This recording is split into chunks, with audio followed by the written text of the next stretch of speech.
On va partir d'une expérience aléatoire la plus simple qui soit, le pile ou face, expérience aléatoire à 2 issues, probabilité de chaque issue, 1/2. Si vous lancez 10 fois de suite une pièce, et que vous obtenez par exemple 7 faces, 3 piles, c'est évidemment pas impossible, puisqu'on ne peut pas prévoir le résultat à l'avance. Est-ce que c'est improbable? Est-ce qu'il est plus probable quand on lance 10 fois une pièce d'obtenir 5 faces, 5 piles?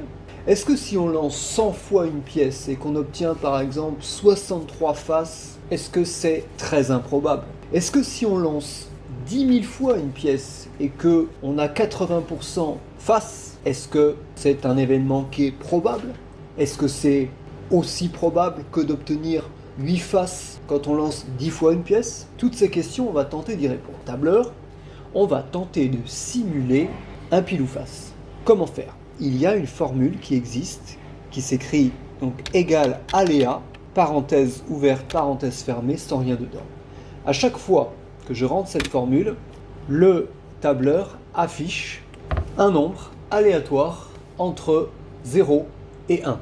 Comment utiliser ça pour simuler un pile ou face? Si on représente un segment entre 0 et 1, je place le point d'abscisse 0,5.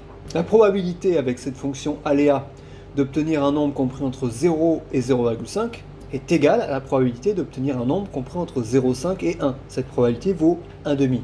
Donc on va dire au tableur que si on a un nombre inférieur à 0,5, il va nous afficher le mot pile, et sinon il nous affiche le mot face. Ça va bien simuler un pile ou face. Ça me permet de simuler une quantité énorme de pile ou face. À chaque fois que j'appuie sur la touche F9, vous voyez, c'est comme si je recommençais cette quantité énorme de lancers. Qu'est-ce qui s'affiche dans cette colonne? Dans cette colonne s'affiche la fréquence de face depuis le début. Je m'explique.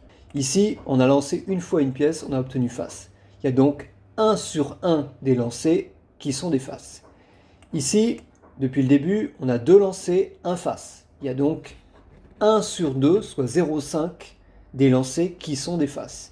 Ici, depuis le début, on a effectué 3 lancers, on a eu 1 face. Donc il y a 1 tiers des lancers, soit 0,33 qui sont des faces, etc.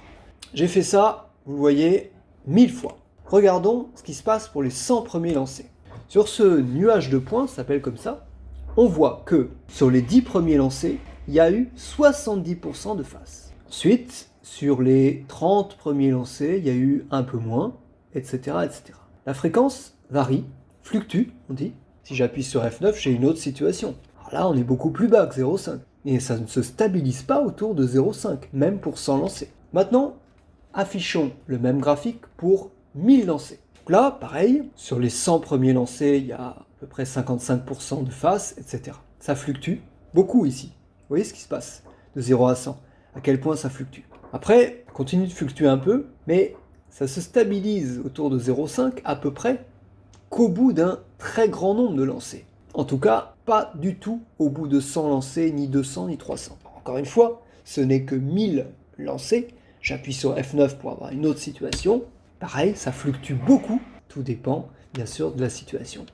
On imagine bien sûr que si on construisait ce graphique jusqu'à 10 000 lancers, ça se stabiliserait davantage autour de 0,5. Voilà plusieurs situations. À chaque fois, ce sont 1000 lancers différents. Vous voyez, il y a des situations où ça ne se stabilise même pas autour de 0,5. Mais en tout cas, on voit que ça fluctue et que ça semble se stabiliser pour un très grand nombre de lancers. Voilà ce que je voulais vous montrer.